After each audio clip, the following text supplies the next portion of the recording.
baba bakora usibye kureba amakosa y'abagenzi babo gusa. Ntimukareba amakosa y'abagenzi babo. Igihe kirageze changer notre regard envers les autres. duhindure uburyo tureba abandi. Nous étions secs Twari en twumye regardant les erreurs, les igihe défaits. twarebaga Parlant seulement de amakosa ce y'abagenzi pour les bacu, jeunes gens, vous cyane aimez trop cyane parler. mwebwe abasore. Ok. Nous allons dans les livres de psaumes. Turajya mu gitabo cya Zaburi.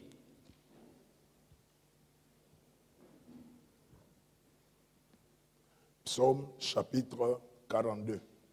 Zaburi ya 42. Nous allons commencer là-bas. Turatangirira aho ngaho. Et puis nous allons lire aussi psaume 63. Twongere dusome Zaburi ya 63. Et nous viendrons aussi dans le Nouveau Testament. Turaza no kugaruka mu isezerano rishya. Psaume chapitre 42. Zaburi ya 42. Nous lisons ceci. Turasoma. C'est David qui a écrit ça. Ni Dawidi wayanditse. Vous connaissez le roi David, un grand roi. Umwami Dawidi muramuzi, umwami ukomeye. Très inspiré. Wari uhumekewe cyane. Il a écrit ceci, il a chanté, parce que les psaumes, ce sont des chants de David. Yararirimbye atya kuko Zaburi ni indirimbo za Dawidi. Il dit ceci, Aravuga ati,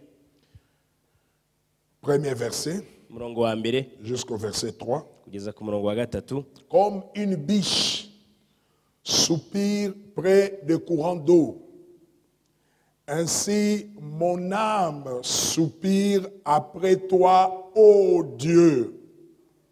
Mon âme a soif de Dieu, du Dieu vivant. Amen. Nk'uko imparakazi yahagizwa no kwifuza imigezi, niko umutima wanjye wahagizwa no kukwifuza Mana. Umutima wanjye ugirira Imana inyota, Imana ihoraho. Amen.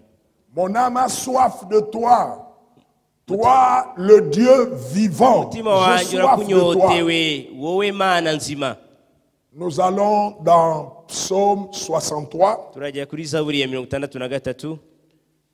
Vous allez voir que David parle toujours de soif, de soif, de soif. Muraza kubona ko Dawidi agenda avuga inyota, inyota, inyota.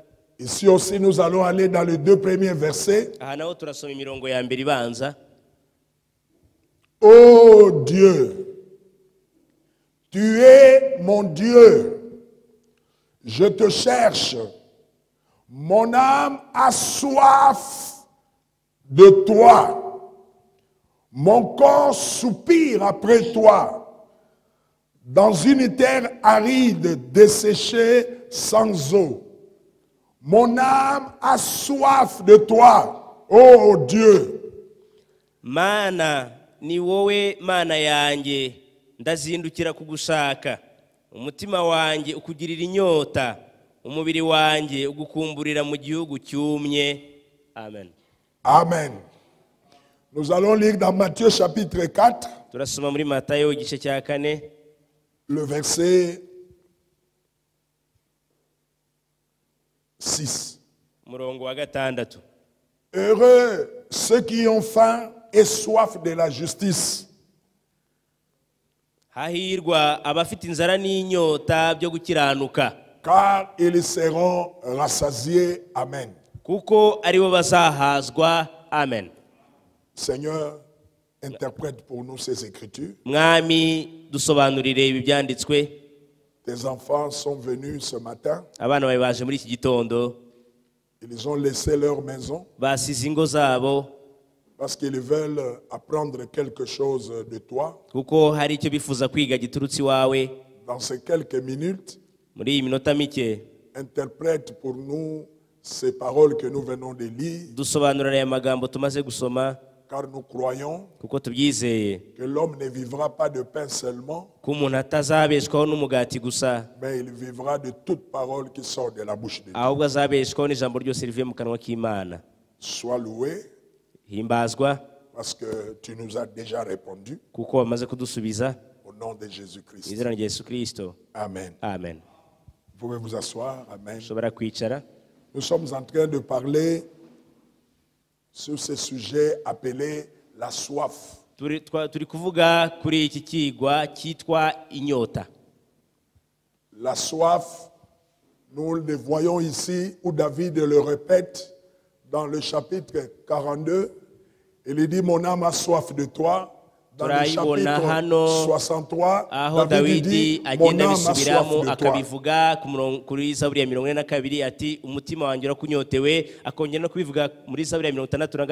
Je vous avais parlé le dimanche passé dans quelles conditions David a écrit le livre des psaumes. Mu cyumweru gishize nababwiye imimerere Dawidi yanditse Zaburi arimo. Nous avons vu que c'était dans des moments de détresse. Twabonye ko hari mu bihe by'umubabaro. C'était dans des moments de difficulté. Hari mu bihe by'ingorane. C'était dans des moments de peine que David a chanté ce livre inspiré de psaumes. Iki gitabo gihumekewe cya Zaburi. Et ici David dit, mon âme a soif de toi. Oh Dieu vivant, mon âme a soif de toi. Nous voulons définir aujourd'hui que signifie le mot soif. Quand on dit soif, la soif veut dire quoi? Amen. Est-ce que vous me suivez? Le mot soif, je vais me servir de ma prédication de ce matin, de ce seul mot soif, tiré de la Bible. Ça se trouve au verset 2 de chapitre 42. Le mot soif. J'ai consulté le dictionnaire. Quand je cherchais la signification de ce mot, alors je pensais à ce mot soif. Voici ce que dit le dictionnaire. Le mot soif signifie un désir douloureux. Tu as un désir. Et ce désir-là te produit même des douleurs. Cela veut dire quoi? Tellement que tu cherches quelque chose. Non, tu cherches quelque chose. Tu ne te reposeras pas tant que tu ne l'as pas obtenu. Tu cherches quelque chose. Tu as besoin de quelque chose. Alors cela produit en toi des douleurs. Tu ne peux pas te reposer tant que tu ne l'as pas obtenu. C'est ça qu'on appelle soif. La soif, c'est chercher quelque chose. Tu n'es pas tranquille, tu n'es pas à l'aise tant que tu ne l'as pas obtenu. Amen. C'est ça qu'on appelle la soif. C'est un désir qui se réveille en toi. Et ce désir-là ne te laisse pas tranquille tant que tu n'as pas obtenu ce que tu cherchais. Et David dit, mon âme a soif de toi. C'est-à-dire, dans mon âme, il y a tellement le désir de te voir, de te toucher, de t'expérimenter, que je ne peux pas me tranquilliser tant que je n'ai pas obtenu cela. C'est ça le mot soif, c'est que ça signifie. Maintenant, pour bien le comprendre, nous avons deux sortes de soif. Il y a la soif physique et il y a la soif spirituelle. Il y a deux sortes de soif. Il y a la soif physique et nous allons donner les exemples. Et puis il y a aussi la soif spirituelle. Si nous comprenons la soif physique, nous comprendrons aussi la soif spirituelle. Alléluia. Parce que la soif, c'est quelque chose de naturel. Il y a deux sortes de soif. Il y a la soif physique et puis il y a aussi la soif spirituelle. Maintenant, pour la soif physique, nous allons prendre l'exemple d'une soif que nous tous, nous vivons, nous expérimentons, c'est la soif d'eau. Ok, c'est la soif d'eau. Et David aussi, étant dans le désert, il avait soif. Il dit, j'ai soif. Parce que dans le désert, on a souvent soif parce qu'il n'y a pas d'eau. Maintenant, il y a une soif qui est physique, qui est la soif d'eau. Nous voulons un peu voir ça. Comment vous vous sentez quand vous avez soif d'eau? Quand on a soif d'eau, on se sent comment? Vous êtes là? Nous allons considérer quelques-unes des soifs naturelles. Prenons d'abord la soif d'eau, qui est naturelle, qui est physique, que chacun de nous ici vit ça, expérimente ça, il sent ça à tout moment. Maintenant, la soif de l'eau, quand on a soif de l'eau, cela veut dire que le corps a besoin d'eau. Et quand le corps réclame de l'eau, on ne peut pas être tranquille tant que nous ne le lui donnons pas. Amen. Quand il y a soif de l'eau, cela veut dire le corps réclame de l'eau. Et vous savez que notre corps ici est constitué d'un grand pourcentage d'eau.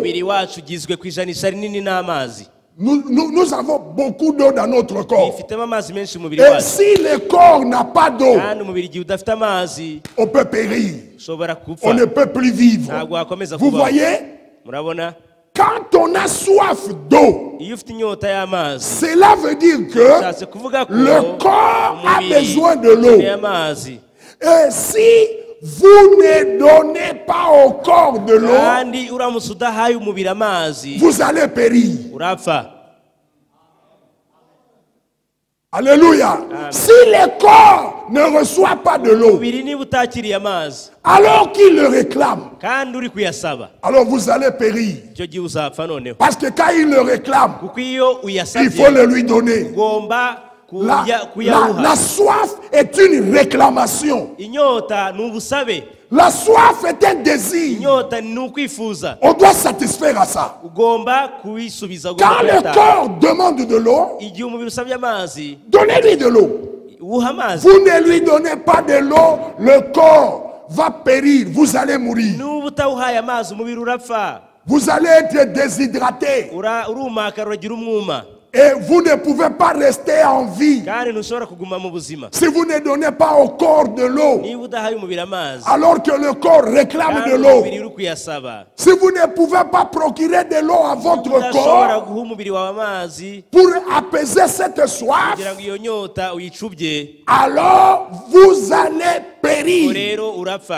Et il est dit que nous pouvons vivre sans nourriture, mais on ne peut pas vivre sans l'eau. Vous comprenez le physique, vous comprendrez le spirituel. Alléluia. Parce que le physique ici va nous aider à comprendre le spirituel. Nous avons deux soifs. Il y a la soif physique et puis il y a aussi la soif spirituelle. Je suis encore dans la soif physique. Maintenant, écoutez. Aujourd'hui, beaucoup de gens, quand il a soif de l'eau, le diable vient le pervertir. Satani aramucurika. Au lieu de boire de l'eau, kugira ngo afate amazi anywe, il boit la boisson. Akinywera nk'inzoga. Il remplace agasimbuza la soif de l'eau à la boisson. Et il y a même des hommes qui disent, moi je n'ai jamais soif de l'eau. Moi je ne bois pas de l'eau. Moi je ne bois que de l'alcool. Le prophète a dit, ça c'est la perversion. Le corps de l'homme n'a pas été créé pour avoir la soif de la boisson. Ça a été créé pour avoir la soif de l'eau. Quand vous remplacez l'eau par la boisson, c'est de la perversion. Et ça c'est le diable qui fait ça. Je voulais vous dire ce matin, amen, qu'un chrétien, et suivez-moi bien ici, un chrétien que nous sommes, nous ne buvons pas de la boisson.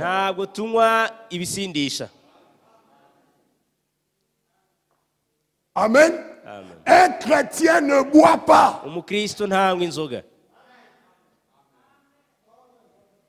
Dites amen, non? On ne boit pas. Un chrétien, celui qui a déjà rencontré Christ, ne boit pas. Il ne change pas la soif. Si vous avez la soif de la bière qui vous attire, c'est que vous êtes un homme perverti déjà. Le diable vous a perverti. Ce corps ici a besoin de l'eau et n'a pas besoin de la boisson. Nous ne buvons pas.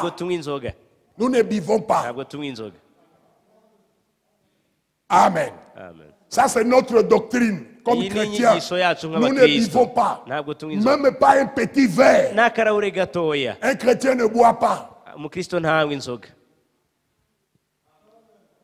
Oh non, l'homme ne boit pas de l'eau. Ça c'est un faux enseignement. Ça c'est le mensonge du diable. Un chrétien ne boit pas. Si pendant le désert vous avez essayé de toucher ça et là, vous devez savoir qu'un chrétien ne boit pas. Il ne boit pas. Je le répète encore. Il ne boit pas. Boire la bière, boire la boisson, pour nous, c'est un péché. Et tout le monde sait que dès qu'on devient déjà chrétien, s'il y a une chose qu'on doit laisser, c'est la boisson. On ne boit pas.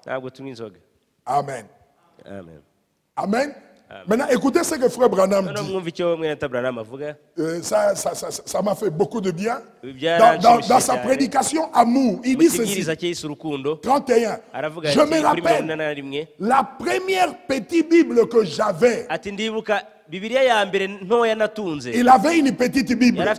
Il dit quand j'ai commencé à prêcher, j'étais encore à l'église baptiste.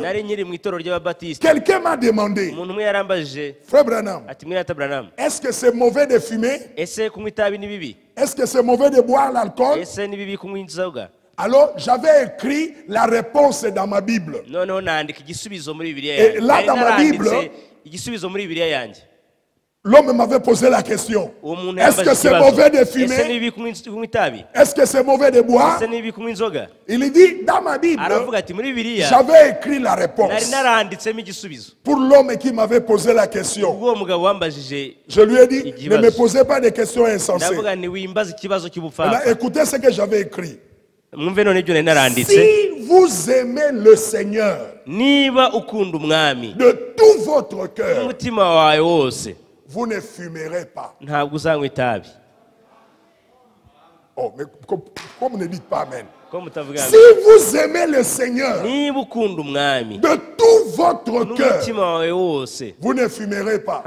Il continue. Vous ne boirez jamais.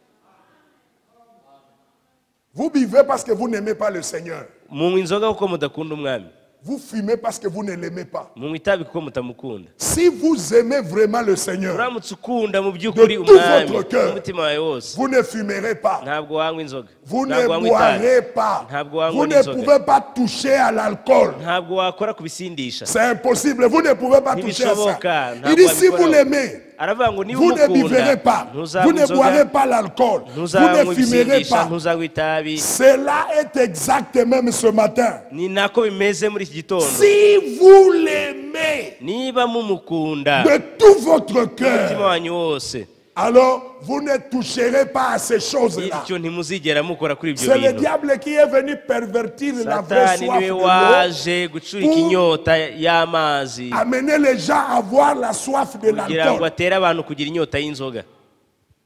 Mais pour ceux qui aiment le Seigneur, Ariko ku bakunda et umwami, ce matin vous êtes venus à l'église kandi muri iki gitondo mwaje mu parce que vous rusengero aimez le kuko Seigneur. mukunda Si umwami. vous aimez le Seigneur, Niba mukunda vous umwami ne boirez pas. ntabwo muzanywa inzoga. Amen. Amen. Vous ne fumerez pas. Ntabwo muzanywa itabi.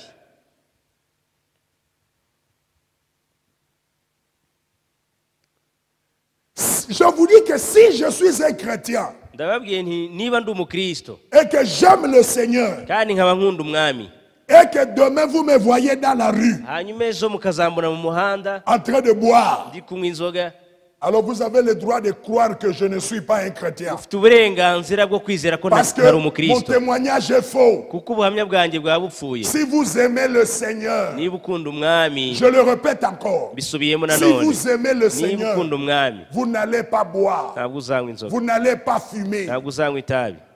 Ces choses-là doivent mourir en vous. Ibyo bintu bigomba gupfa muri mwe. C'est une fausse soif. Ni inyota itariyo, C'est la soif ni pervertie. inyota icuritse, Ce n'est pas la soif originale ntabwo ari dont notre inyota corps a besoin. y'umwimerere Notre umubiri wacu corps ukeneye. n'a besoin Umubiri que wacu de ukeneye l'eau gusa pour vivre. amazi kugira ngo ubeho, Pas de l'alcool, ntabwo pas ari de la boisson. umusemburo, ibisindisha. Ça, c'est la perfection. Uko ni ugucurika ibintu.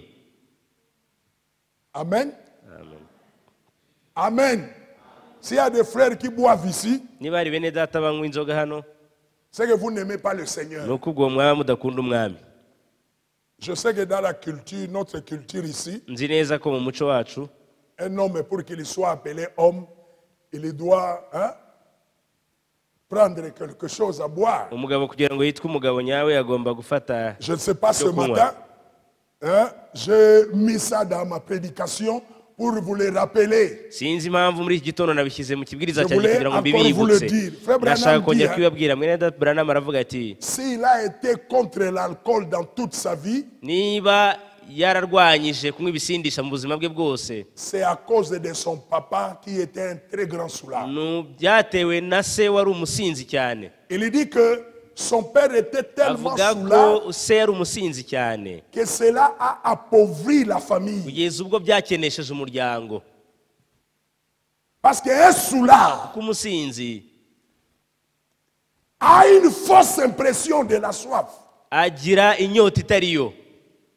Quand il a un peu d'argent, Iyo afite amafaranga make, tout ce qu'il pense, c'est aller boire. ikintu atekereza gusa ni ukujya kunywa inzoga, C'est aller utiliser ça dans la ni boisson. ukujya kuyakoresha mu kunywa. Amen. Amen.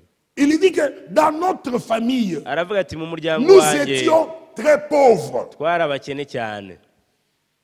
Mon papa connaissait des moments très difficiles. Papa yanyuze mu bihe bigoye cyane. Il était un homme très pauvre. Yari umuntu ukennye cyane. Il travaillait, Yarakoraga, mais l'argent qu'il gagnait, ariko amafaranga il yungukaga avait une mauvaise habitude de boire. yari afite akamenyero kabi ko kunywa inzoga. Il dit, je regrette de le dire, Ati mais cela a appauvri notre babajwe famille. no kubibabwira, ariko ibyo byakenesheje umuryango wacu.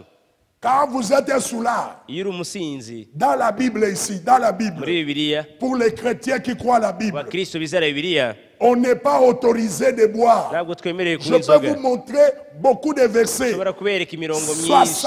75 raisons pour lesquelles un chrétien ne peut pas boire. Que ce n'est pas une bonne chose. Regardez Noé. Quand Noé a bu, après avoir bu, il était ivre. Il ne pouvait plus se contrôler. Noé s'est dénudé. Il a enlevé les habits. Il était nu. Et ses enfants sont venus, ils ont vu la nudité de leurs parents. Parce que quand quelqu'un est ivre, il ne se contrôle plus. Son sens d'intelligence ne fonctionne plus. Regardez Lot. Quand Lot a quitté Sodome, les filles de Lot, pour coucher avec leur papa, qu'est-ce qu'ils ont fait? Ils ont dit, nous allons l'enivrer, et ainsi nous allons coucher avec notre père. Et les deux filles de Lot ont donné à boire à leur papa.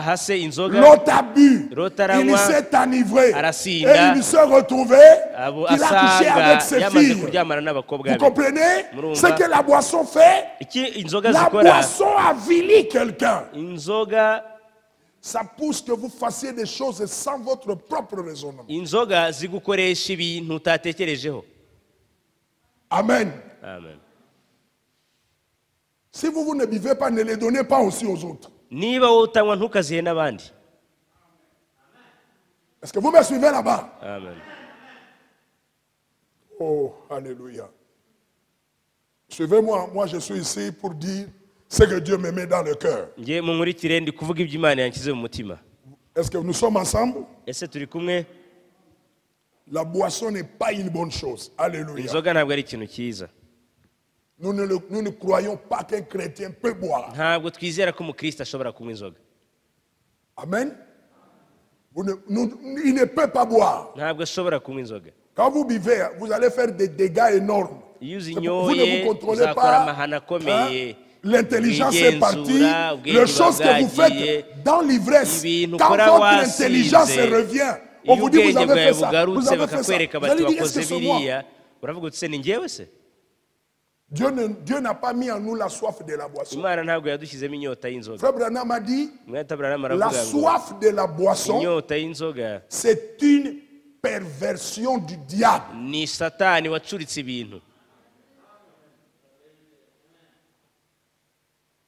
Dites Amen. Ce n'est pas la soif dont notre corps a besoin. Notre corps n'a que besoin de la soif de l'eau. On ne peut pas vivre sans eau. Mais pas la boisson. C'est la perversion du diable. Satan a perverti la vraie soif. De l'eau, il a mis ça dans la boisson. C'est pourquoi les chrétiens, nous ne buvons pas. Si vous buvez encore, c'est que vous n'aimez pas le Seigneur. Si moi je ne bois pas, c'est parce que j'aime le Seigneur. Quand l'amour de Dieu vient dans votre cœur, le prophète dit, qu'est-ce que Dieu fait? Oh, alléluia. Suivez-moi ici. Il vous prend, il vous met sur sa table d'opération et il vous enlève ce goût-là. Et vous devez l'expérimenter. Qu'en vous, vous avez connu une opération. Le goût de la boisson est parti. Même si on peut se moquer de vous et vous donner tout le nom. Tu es quel homme qui ne boit pas? Ne buvez pas en cachette. Un chrétien ne boit pas. Je peux continuer? Je peux continuer? Nous parlons de la soif. La soif, tellement que tu désires la chose. Tu n'as pas ça, tu n'es pas à l'aise. C'est un désir douloureux en toi. Et la soif naturelle, c'est de l'eau. Quand on ne boit pas de l'eau, on peut mourir. Et le prophète a dit, ne négligez jamais la soif. La négligence tue. Vous qui négligez les choses, la négligence tue. La négligence n'est pas une bonne chose. Si aujourd'hui, allons-y rapidement, nous avons beaucoup de divorces dans le monde. Les gens se séparent. Les gens divorcent. C'est à cause de la négligence dans l'amour. Quand il y a de la négligence dans votre couple, cela créera la séparation. Évitez la négligence dans la vie. Quand vous négligez de brosser les dents, on va vous arracher ces dents. Quand vous négligez de traire une vache, cette vache-là risque d'avoir des problèmes. Il ne faut pas négliger les choses. Il y a une chose que nous devons éviter. C'est la négligence. Ne négligeons rien. Prenons toutes choses au sérieux. Et la soif, quand elle brûle en nous, nous devons répondre à ça. Et David a dit, mon âme à moi a soif. Alléluia. Amen. Et la soif que mon âme a est comparable à la soif que mon corps a lorsqu'elle demande de l'eau. Si je ne bois pas de l'eau, je vais périr. Ne remplacez pas l'eau à la boisson. Même chimiquement, ce n'est pas la même chose. L'eau, c'est la vie, mais pas la boisson. La boisson détruit le corps. Ça détruit le corps. Amen. Le plus grand miracle, quand vous voyez un homme qui était vraiment un soulard, et que maintenant, on fait passer un verre de bière devant son nez, il peut faire ça. Ça, c'est un très grand miracle. Parce que c'est une soif aussi, mais pervertie. Et pourquoi vous devez combattre ça? Ça vient du diable, ce n'est pas de Dieu. C'est Satan qui a perverti ça. C'est pourquoi on doit combattre ça. Vous devez être délivré de la boisson. Tous ceux qui boivent, vous devez être délivrés. C'est contraire à la volonté de Dieu. Un chrétien ne boit pas. Celui qui aime Dieu ne boit pas. C'est une fausse soif. C'est une soif pervertie. C'est pas une soif originale. Nos corps n'en ont pas besoin. C'est le diable qui est venu pervertir ça. Il a perverti ça. Nous avons besoin de l'eau. Sans eau, on ne peut pas vivre.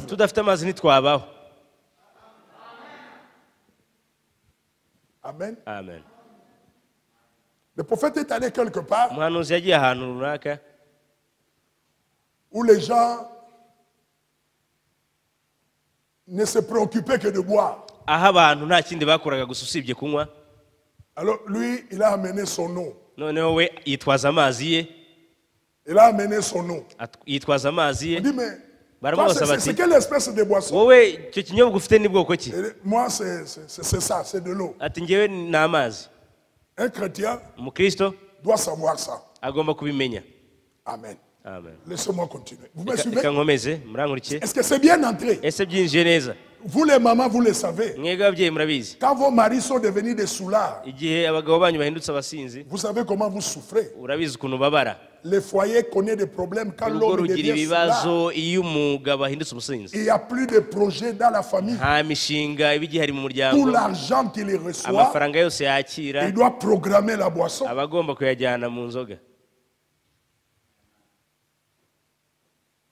La famille de Branham était pauvre. Parce que le papa de Branham, c'était un grand soulard. Il était un fabricant de l'otoko. Il Il vivait de ça, un soulard. Cela a appauvri la famille. Et si nous avons ici des familles ou des frères sont des soulards, et la plupart des gens ici parmi nous ici, surtout les chrétiens, beaucoup, ce sont des soulards en cachette. Dans la chambre. Quand le frère n'est pas là. Quand sa femme n'est pas là. Et la chose encore mauvaise, c'est une femme soulard. Ça encore c'est pire.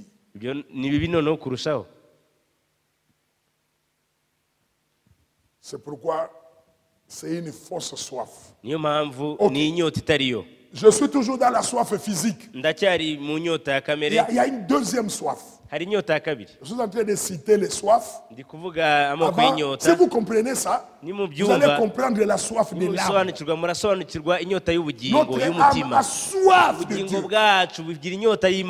Notre âme a soif de Dieu. Notre âme a soif de Dieu. Mon âme a soif de Dieu. Du Dieu vivant. Alléluia.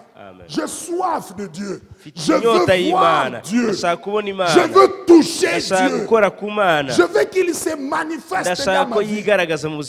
Ça doit être une soif permanente dans chacun de nous. Comme notre corps a besoin de l'eau, notre âme a besoin de Dieu. Dieu est encore vivant. Ceux qui ont soif de lui, ils le verront. Mon âme a soif. Maintenant ici, David fait une comparaison. Au chapitre 42, David dit, comme une biche soupire auprès de courants d'eau, mon âme aussi a soif de toi. La biche, c'est un animal. Amen. Lorsqu'il est attaqué, le chasseur tire sur la biche. Ou bien, le chien de chasse poursuit la biche. Et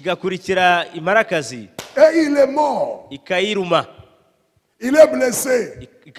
Cet animal-là, lorsqu'il a reçu la blessure, alléluia, lorsqu'il est blessé, il commence à saigner, à saigner. Là, ça peut l'amener à la mort. Alors vous savez ce que la biche fait? Lorsqu'il a commencé à saigner, il court pour chercher là où il y a un courant d'eau.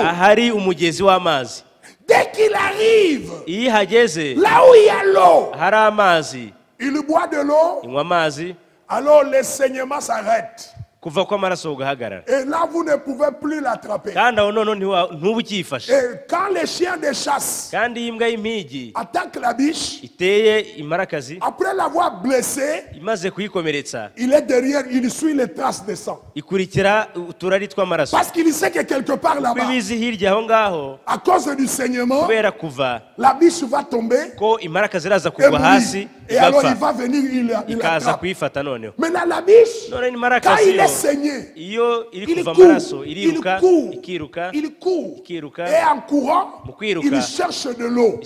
Dès qu'il attrape là où il y a de l'eau, il boit, le saignement s'arrête. Et le chien qui le poursuivait ne peut plus l'attraper. Parce que l'eau lui redonne la force.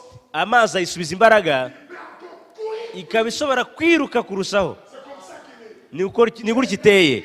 Dawidi nawe aravuga ati nkuko imparaka zishaka imigezi, umutima wanjye nawo ufite inyota Imana. Nk'Imana yuzuza umutima wanjye. Amen. Ntabwo ushobora kongera kumfata, ntambwa ishobora kongera kumfata. Niyo mpamvu ubugingo bwacu bugomba kugira inyota y'Imana.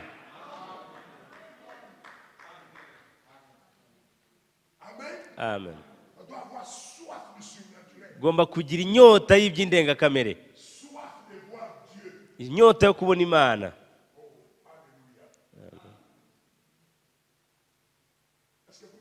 Se murankurikiye? Ntabwo wasenga Imana udafite inyota. Murankurikiye? Niba nta nyota ntaho uzagera.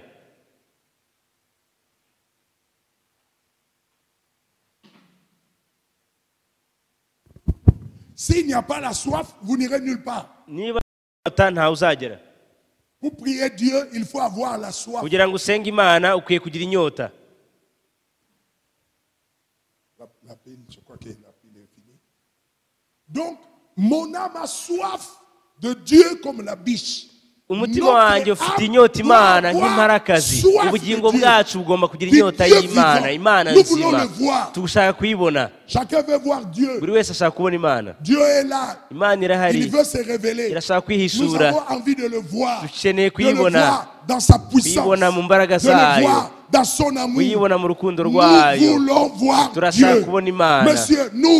Mugabo turashaka kubona Imana. Turashaka gukora ku Mana. Imana ya Eliya turashaka kwikoraho, turashaka kuyibona. Le Dieu qui peut délivrer, le Dieu qui peut guérir, Imana yabohora, Imana ikiza, Imana ishaka guhindura ubuzima. Est-ce que vous me suivez? Ese murankurikiye? Il y a une deuxième soif. Hari inyota ya kabiri naturelle ya kamere. Le prophète a dit maintenant, umuhanuzi aravuga ngo noneho nous voyons qu'il y a beaucoup de choses dans la vie hari ibintu byinshi mu buzima que nous menons dans ce corps naturel. Tubana nabyo muri uyu mubiri wa kamere, tugira inyota, tugira inyota y'amazi, umubiri wacu ugasaba biriya, umubiri wacu ugasaba biriya. Aravuga ati habaho n'indi nyota. Je pouvais bien en parler aux jeunes, mais je peux aussi en parler aux mamans. Nashobora kwibwira urubyiruko ariko nashobora kwibwira ababyeyi. Il y a aussi une autre soif hari indi nyota qui est dans les femmes. Iba mu badamu. C'est la soif de beauté.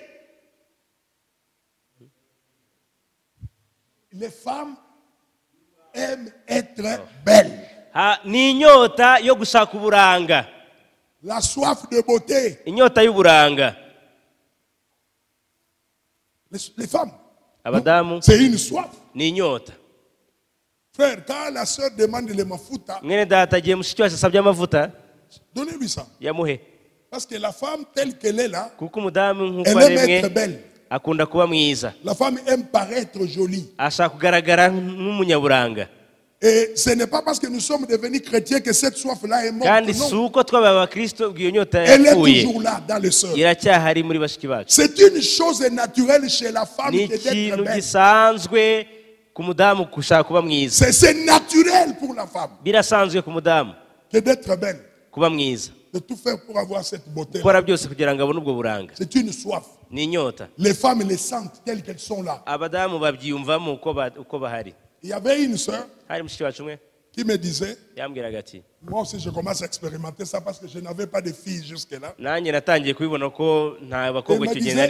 sœur me disait, il dit, pasteur, vous qui avez des garçons, vous n'avez pas de problème. Elle avait 7 filles. Il dit, mes filles, même si je lui achète les habits, je sais qu'elle en a beaucoup. Mais dès qu'il y a une autre modèle qui sort, il viendra te dire, je n'ai pas d'habits. Tu lui dis, mais dans les garde-robes, je n'en ai pas. Quand il te dit que je n'en ai pas, vous vous demandez, mais c'est quoi? Alors que dans les garde-robes, il y en a. C'est ça la nature de elle veut être belle, jolie, paraître, c'est comme ça qu'elles sont. C'est un instinct qui est en elle. Parce que quand Dieu créait dans la Genèse, c'est la femme que Dieu a donné la beauté.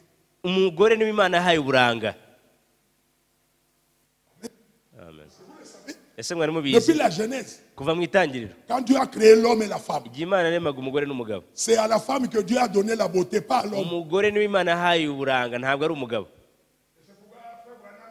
Si vous trouvez un homme très beau, il y a quelque chose qui ne va pas. Parce qu'en réalité, la beauté a été donnée à la femme. Mais dans la nature, quand vous allez dans la nature, vous regardez les animaux. Vous allez voir que dans les animaux, le mâle qui est plus beau que la femelle. Vous prenez le lion. C'est le lion qui est plus beau que l'agneau. Vous prenez le coq. Le coq est plus beau que la poule. Vous prenez le canard. Le mâle est toujours plus beau que la femelle. Mais quand vous venez chez l'homme, chez l'être humain, Dieu a croisé les choses.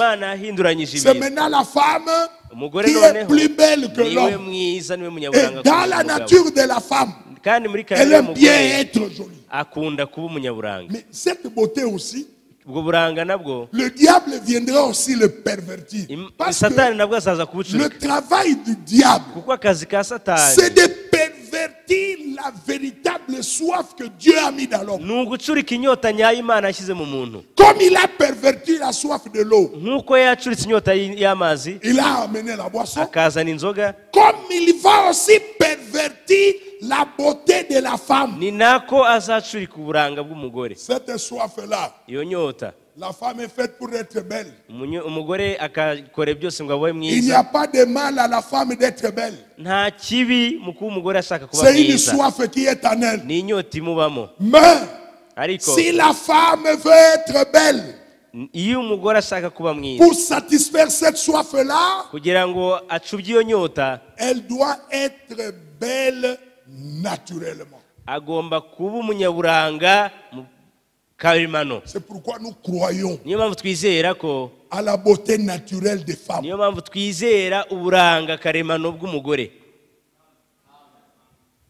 croyons à la beauté naturelle. Ce qui est naturel là. Pas la beauté artificielle. Nous croyons que la femme doit avoir soif de la beauté, mais de la beauté naturelle. Elle doit être naturelle. Sa beauté doit être naturelle. Elle ne doit pas ajouter des choses, des peintures sur le visage, compliquer les choses. Elle doit être naturelle. Amen. Est-ce que vous me suivez? Parce que Dieu, la soif de la beauté qu'il lui a donnée doit être naturelle. Pas ajouter des choses. C'est pourquoi nous disons à nos soeurs, à nos mamans, vous les mamans, vous êtes bien naturelles. Mais vous ne voulez pas aider vos filles à être naturelles. Pourquoi? Être naturel. La femme doit être belle. C'est une soif. Mais elle doit être naturelle. C'est pourquoi elle ne doit pas déranger ce que Dieu lui a donné. Ça ne sert à rien. Elle ne doit pas couper ça pour remplacer ça avec le crayon. Il remplace ça avec le crayon. Il est né avec des lèvres normales, il va mettre le rouge pour que ça devienne rouge. Elle veut quoi? Elle veut quoi? Quand Dieu l'a créé, Dieu n'a pas fait d'erreur. Tout ce que Dieu a créé est bon.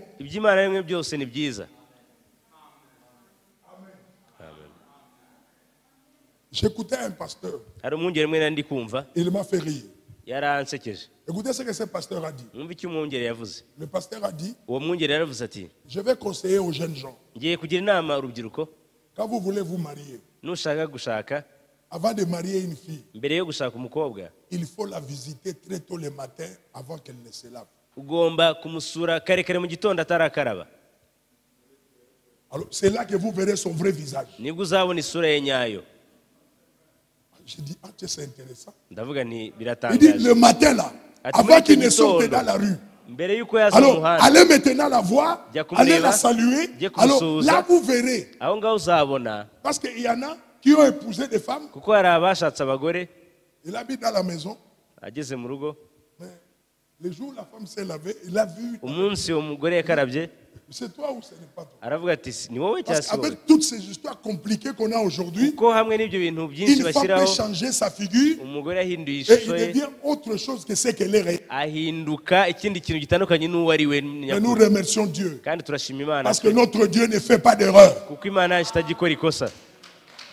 Amen. Amen. Tel qu'il vous a créé comme ça, Uko vous devez yakuremye vous en nyine, réjouir. ugomba kubinezererwa N'ajoutez rien. ntukagire icyo wongeraho Restez comme vous êtes. guma uko uri. Dieu, quand il vous a créé, Imana yakuremye il vous a aimé comme ça. yagukunze Et ityo il veut vous voir comme ça. kandi ishaka C'est kubona ityo. pourquoi en vous, Niyo mpamvu muri il doit wowe y avoir la soif de la beauté hagomba naturelle. kubamo inyota y'uburanga karemano, Cheveux naturels, imisatsi karemano, présentation naturelle, kugaragara tout ce qui est karemano, naturel, c'est byose ce qui doit karemano. être votre soif. iyo niyo igomba kuba inyota yawe. Amen. Amen. Amen.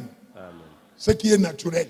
Biri karemano, Pas ces choses horribles-là. atari ibyo bintu biteye ubwoba.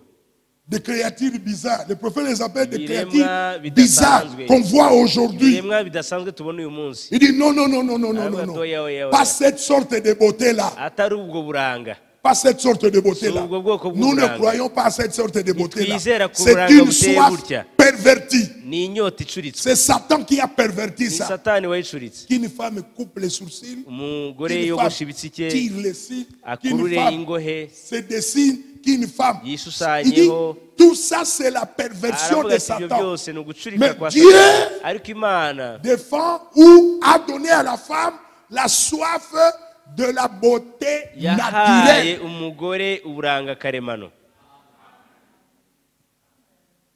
Amen.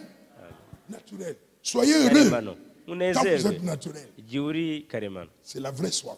Niyo nyota C'est nyayo, la vraie beauté. nibwo buranga nyakuri. C'est ça la vraie beauté. Ubwo nibwo buranga nyakuri. Amen. Amen. La beauté naturelle. Uburanga karemano. Maintenant, toutes ces soifs-là, noneho izo nyota c'est zose pour nous enseigner la soif ni ukugira ngo spirituelle. zitwigishe inyota Donc, yo je mu vais mwuka. parler dans quelques Ngiye instants. kuvuga mu mwanya Et mutoya puis terminer. hanyuma nsoze. Nous voyons que la femme turabona ko veut umugore être belle. ashaka kuba Si elle n'est mwiza. pas belle, Iyo atari elle ne umunyaburanga se sent pas bien. ntabwo yumva aguwe neza. Si vous regardez même les habits des femmes et des hommes, iyo c'est pas toujours urebye la ndetse même chose. n'imyambaro y'abagore C'est tout à fait n'abagabo normal. biratandukanye n'ibisanzwe. C'est pourquoi donner à la sœur d'être belle. niyo mpamvu muhe bashiki bacu kuba Offrez-lui beza, ce qu'elle veut pour muhe qu'elle soit ibyo belle. akeneye kugira ngo abe umunyaburanga. Les femmes aiment s'habiller, habillez-les bien. abagore bakunda kwambara, mwambike neza. Achetez-les, hein, c'est les produits qui les rendent naturellement belles. ni ibituma aba mwiza birasanzwe. Amen. Maintenant, toutes ces soifs-là izo nyota zose que l'homme ressent, umuntu yiyumvamo, et quand il ne satisfait pas cela, kandi iyo atazihagije il y a quelque chose qui ne va pas. hari ikitagenda muri we. Cela est un type iryo ni urugero, de la véritable soif ni urugero rw'inyota nyayo que chacun de nous doit buri ressentir. wese muri twe agomba kwiyumvamo. Il doit sentir en lui agomba kumva muri we qu'il y a un Dieu quelque ko part. hari Imana ahantu runaka. Il y a un Dieu quelque part. hari Imana ahantu runaka. Alléluia.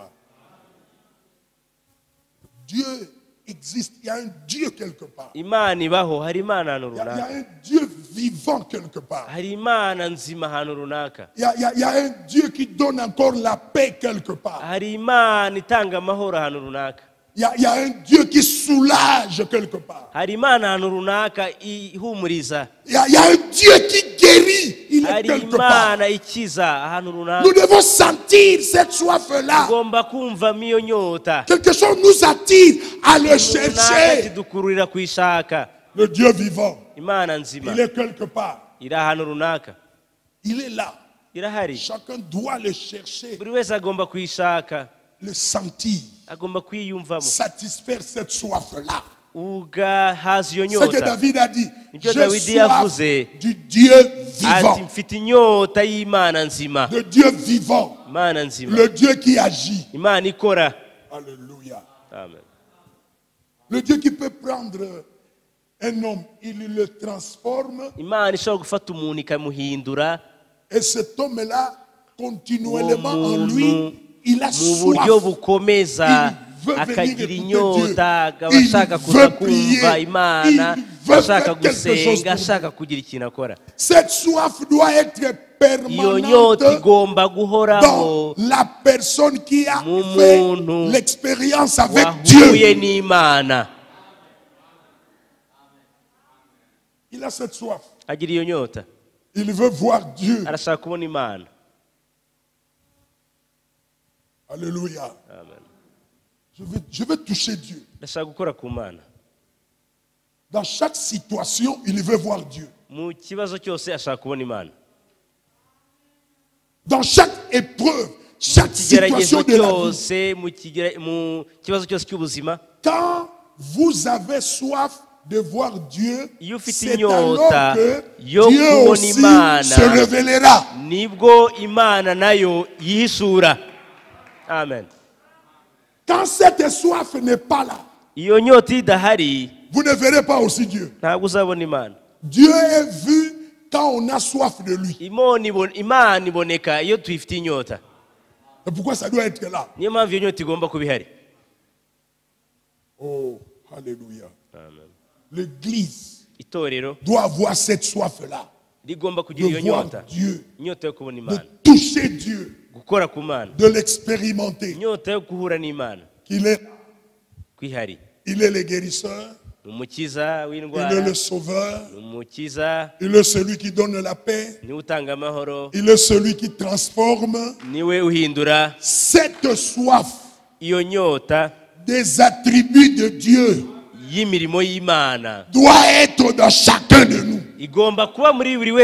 C'est pourquoi Jésus a dit, heureux celui qui a soif et faim de la justice de Dieu.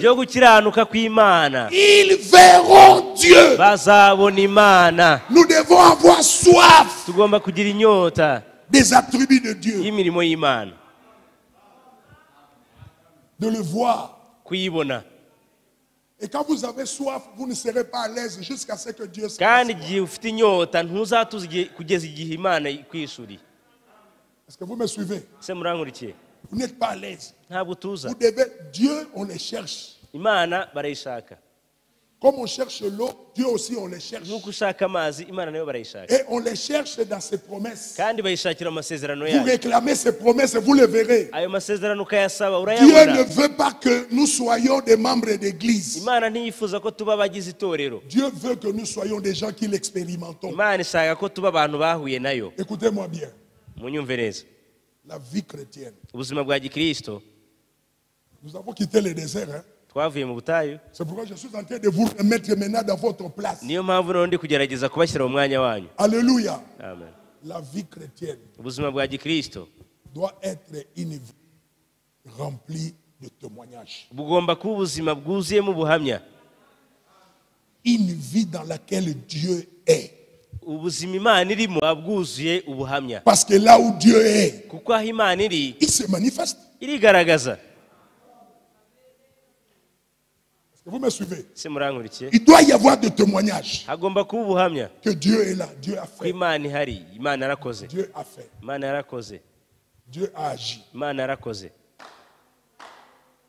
C'est pourquoi David a dit, mon âme a soif. Et Frère Branham insiste sur ce moment. Il dit, remarquez que le roi David a dit, mon âme a soif. Soif de qui? Du Dieu vivant. Du Dieu qui est vivant, vivant. Mon âme a soif du surnaturel.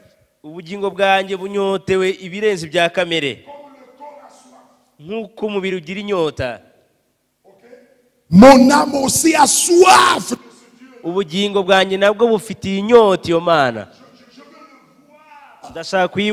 Dans ma vie, je veux le voir. Dans ma marche, je veux le voir.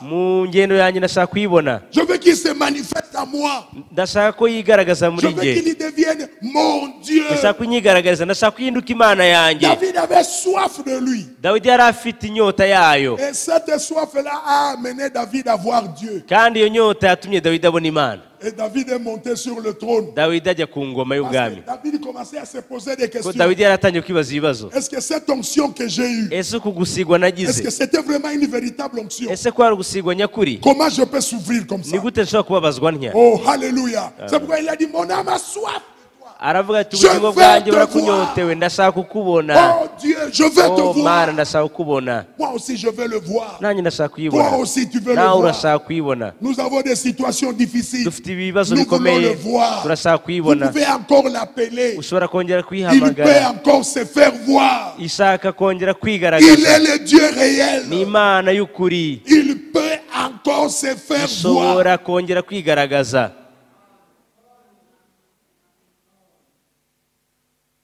Il ne peut se faire voir que quand votre âme a soif de lui. Ishobora kwigaragaza gusa igihe ubugingo bwawe bufite inyota. Amen. Vous le cherchez, vous le verrez. Niba Mon âme a wishatse soif de uzayibona. toi. Ubugingo bwanjye bufite inyota. Seigneur, j'ai besoin de toi. Mwami, ndashaka kukubona. Amen. Amen. Nous sommes les parents. Twe turi ababyeyi, Nous connaissons les besoins que nous avons. tuzi ibibazo dufite. Beaucoup de nos enfants ont cru grâce à nous. Abana benshi bacu bizeye kubera Ou twe. bien ils sont nés, nous trouvant déjà, nous servons le Seigneur. Bavutse basanga dukorera umwami. Maintenant, si cette soif-là Niba iyo nyota n'est plus, itakiriho, imaginez quelle sera la suite. ibaze uko bizakurikiraho. Il n'y a que cette soif-là qui amène Dieu en action. Iyo nyota niyo yonyine izana Imana mu murimo. Ça ne sert pas de dire que je sers Dieu et vous ne le voyez pas. Nta kintu bivuze kuba nkorera Imana ntuyibone. Nous devons le voir. Ugomba kuyibona. La soif de l'eau appelle de l'eau. La profondeur Inyota appelle y'amazi la ihamagara profondeur. amazi, uburebure La buhamagara soif ubundi de Dieu burebure. appelle Dieu. Inyota La y'Imana soif de ihamagara Dieu Imana. appelle Dieu. Inyota y'Imana Et ihamagara quand Dieu est Imana. appelé en scène, Kandi il doit Imana entrer pour ihamagawe mu travailler. murimo, igomba kwinjiramo Mon âme igakora. a soif de toi. Ubugingo bwanjye bugufite Je inyota. veux te voir. Ndashaka Je kukubona. veux te toucher. Ndashaka Je kugukoraho. veux t'expérimenter. Ndashaka kukuhubona. Dieu est plein de bonté. Imana yuzuye Et ubugwaneza. toutes ces bontés-là, c'est Kandi pour ubwo nous. bugwaneza ni ubwacu. Et personne ne peut épuiser la bonté Kandi de nta Dieu. muntu wamara Mon âme a ubugwaneza soif de bw'Imana. ce Dieu-là. Umutima wanjye ufite inyota iyo Mana. Nous voulons le voir. Dushaka kuyibona. Amen. Amen. C'est un désir Ni icyifuzo qui nous pousse à voir ce que nous voulons. kiduhatira kubona icyo twifuza. Quand vous cherchez quelque chose sans soif, Iyo uri gushaka ikintu nta nyota yacyo, vous allez vous arrêter en cours de chemin. uzahagarara hagati mu nzira. Mais quand vous avez soif de Ariko ça, iyo ufite inyota vous yacyo, vous reposerez seulement quand vous allez la voir. uzatuza gusa igihe wakibonye. Et quand mon âme a soif de Dieu, Kandi iyo ubugingo bwanjye je bufite ne m'arrêterai inyota pas y'Imana, tant que je ne l'ai pas compris. sinzahagarara igihe cyose Mais c'est quand ntarayibona. je le vois, je Kugihe le nyibonye touche, nkayikoraho, alors je peux maintenant m'apaiser. noneho nshobora gutuza. Mon âme a soif de Dieu, Ubugingo bwanjye bufitiye Imana inyota, du Dieu vivant. Imana nzima. Ce Dieu vivant, il est encore là. Iyo Mana nzima iracyahari. Vous croyez qu'il est encore là? Ese mwizeye ko igihari? Il est encore là. Iracyahari. Alléluia. Amen. Sa divinité a été totalement dévoilée. Il est encore là. Ubumana bwayo Le bwarahishuwe Dieu là bwose, que iracyahari. David a chanté. Iyo Mana Dawidi yaririmbye. Le Dieu là que David a crié. Iyo Mon âme a Mana soif Dawidi de Dieu. yatakiye ati Il ubugingo est bwanjye encore là. bufitiye inyota, Ce Dieu là, iracyahari. il agit Iyo encore. Mana Ce iracyakora. Dieu là, il Iyo travaille Mana encore. Ce Dieu là, iracyakora. il est encore Iyo vivant. Mana Ce iracyari Dieu là, nzima. Iyo Mana nous pouvons aussi le toucher. dushobora natwe kuyikoraho. Il est encore là. Iracyahari. Je vous invite à vous lever. Mbararikiye guhaguruka.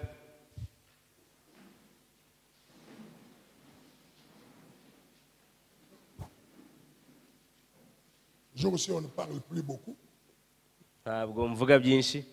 Mais ça, ce ne sont pas des choses de théorie. Ce sont des choses que chacun doit vraiment expérimenter. Ibi si ibintu by'amagambo gusa, ahubwo ni ibintu buri wese agomba guhura nabyo. Nous devons sentir quand la soif n'est plus en vous. Igihe inyota itakiri muri twe, On doit commencer à vous pousser. Il n'y a plus la soif. Ça ne va pas. ugomba kwiyumvamo ukavuga uti nta nyota nyiri kwiyumvamo, Dieu. nta kigenda. C'est avec la soif. Ibintu by'Imana bijyana n'inyota. On travaille pour Dieu avec la soif. Imana tuyikorera dufite inyota. choses de Dieu fonctionne bien avec la soif. Et Dieu se dévoile quand il y a la soif. Nous devons sentir cette soif en nous. Que le diable ne vienne pas le pervertir avec les choses du monde. Nous devons sentir cette soif en nous. Ça doit être là. Je veux voir Dieu. Je vais vous demander une chose avant de finir. Tout besoin est une soif. Et on ne se repose pas quand on n'est pas encore satisfait.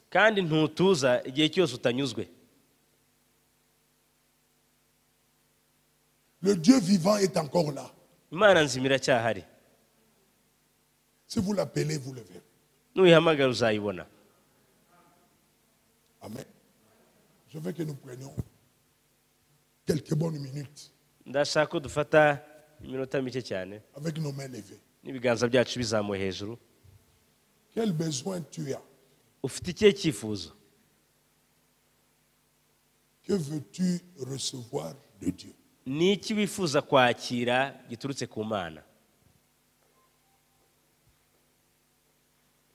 Le problème que nous avons, c'est que nous nous sentons déjà satisfaits alors qu'on n'a pas encore demandé.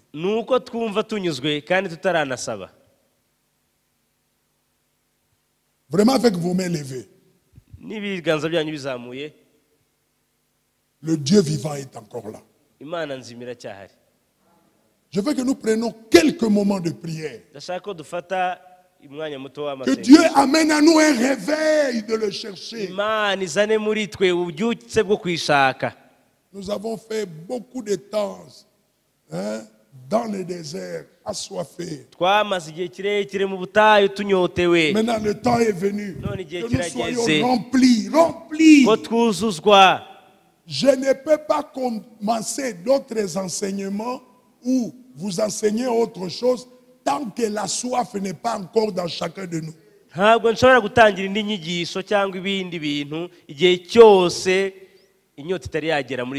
Il faut que la soif de Dieu vienne pour que les choses de Dieu soient bien reçues. Seigneur, donne-moi la soif. Demandons-lui de créer la soif en nous. Priez sincèrement. J'ai soif de ta présence divine, chef de ma foi. Dans ma faiblesse immense, que ferais-je sans toi? Chaque jour, à chaque heure, oh, j'ai besoin de toi. Viens, Jésus, aide-moi. Matin, à midi, le soir, j'ai soif du Dieu vivant. Je veux le voir. Si c'est cela votre prière, levez la main alors que nous voulons prier. Que Dieu mette cette soif en chacun de nous. On ne peut pas servir Dieu sans soif. On ne peut pas venir à l'église sans soif. On ne peut pas prier sans soif. C'est la soif qui nous amène à voir Dieu.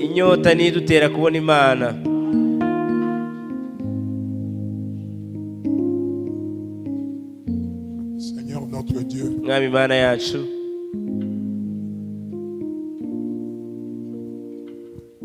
David était dans des situations très difficiles, des situations de détresse, des situations de difficulté. Cela a réveillé en lui une soif. Ibyo byabyukije muri we inyota. Il a dit, aravuga ati, mon âme a soif de voir le Dieu vivant. Ubugingo bwanjye bufite inyota kubwo yo kubona Imana nzima. Seigneur, ce matin, nous aussi, Seigneur. Mwami natwe muri iki gitondo. Notre âme a ubugingo bwacu nabwo bufite inyota wowe. Nous ne entendre parler de toi. Ntidushaka. Nous ne voulons pas lire sur toi. Ntidushaka kumva bakuvuga, ntidushaka gusoma aho byanditswe. Mais nous voulons voir. Ahubwo twe turashaka kukubona. Dans nos cœurs, dans nos âmes, dans nos vies. Mu mitima yacu, mu bugingo bwacu, mu buzima bwacu. Le Dieu vivant. Imana nzima. Le Dieu qui change. Imana ihindura. Le Dieu qui transforme. Imana ihindura ubuzima. Le Dieu qui répond aux besoins. Imana isubiza ibyifuzo. Le Dieu qui peut donner l'argent. Imana ikiza indwara. Le Dieu qui peut mettre l'argent dans la bouche d'un poisson. Ishobora gushyira amafaranga mu kanwa k'ifi. Le Dieu qui peut multiplier la farine et l'huile. Imana ishobora gutubura ifu n'amavuta. Le Dieu qui peut guérir. Imana ishobora gukiza indwara. Le cancer, le diabète, kanseri, diabète, toutes les maladies incurables. Indwara zose zidakira. Nous voulons voir ce Dieu-là. Nous avons soif de lui. Dufite inyota iyo Mana. Oh, nous élevons nos mains, Seigneur. Tuzamura ibiganza byacu Mwami. Les gens nous voient venir à l'église. Abantu babona tuza mu rusengero. Ils se demandent, mais qu'est-ce que vous allez faire à l'église? Chaque dimanche, nous sommes à l'église. Dans nos maisons, nous mettons les chansons de l'église. Ils se demandent qu'est-ce qu'il y a. C'est parce qu'à nous, il y a une soif de ce Dieu vivant-là. Seigneur, aide-nous à te voir. Que ça ne soit pas une perte de temps, mais que chacun ici te voit, t'expérimente pour la gloire de ton nom. Que chaque âme soit bénie. Que chaque requête soit exaucée. Au nom de Jésus. Au nom de Jésus. Amen. Amen.